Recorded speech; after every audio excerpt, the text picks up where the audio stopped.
অন্তর্বর্তী সরকারের উপদেষ্টা পরিষদে আসছে বদল।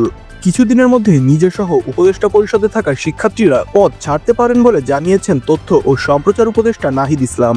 আর চলতি মাসের শেষের দিকেই ঘোষণা আসছে বৈষম্যবিরোধী শিক্ষার্থীদের নিয়ে নতুন রাজনৈতিক দলের। দেশের একটি বেসরকারি টেলিভিশন চ্যানেলকে দেওয়া সাক্ষাৎকারে এমনটা জানিয়েছে তথ্য উপদেষ্টা নাহিদ ইসলাম।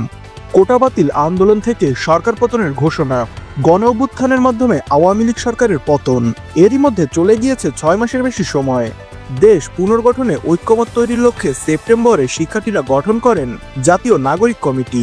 তাদের পক্ষ থেকেই গঠিত হচ্ছে নতুন রাজনৈতিক দল, আর ওই দলের আনুষ্ঠানিক ঘোষণা আসছে এই মাসেই। তথ্য ও সম্প্রচার উপদেষ্টা জানান, দলের কার্যক্রমে যোগ দিতে তিনি সহ উপদেষ্টা হিসেবে দায়িত্ব পালন করা শিক্ষার্থী প্রতিনিধিরা পদত্যাগের ঘোষণা দিতে পারেন কয়েকদিনের মধ্যেই। তিনি বলেন, ছাত্রদের নেতৃত্বে একটি নতুন রাজনৈতিক দলের পরিকল্পনা বা আলোচনা রয়েছে। সে দলে অংশগ্রহণ করতে হলে সরকার থেকে সেটি সম্ভব নয়। সেই দলে আমি যদি যেতে চাই তাহলে সরকার থেকে আমি পদত্যাগ করব। তথ্য উপদেষ্টা আরও বলেন, আমরা চিন্তাভাবনা করছি, আমি ব্যক্তিগতভাবেও চিন্তাভাবনা করছি।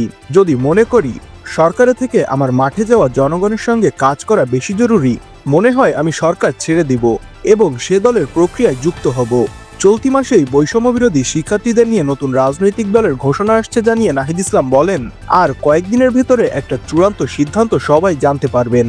এছাড়া নির্বাচনের আগেই বিচারিক প্রক্রিয়ায় আওয়ামী লীগ নিষিদ্ধের সিদ্ধান্ত আসতে পারে। নির্বাচন নিয়ে বিএনপির অবস্থান পরিষ্কার করায় সরকারের সঙ্গে দূরত্ব কমেছে বলেও মনে করেন নাহিদ ইসলাম।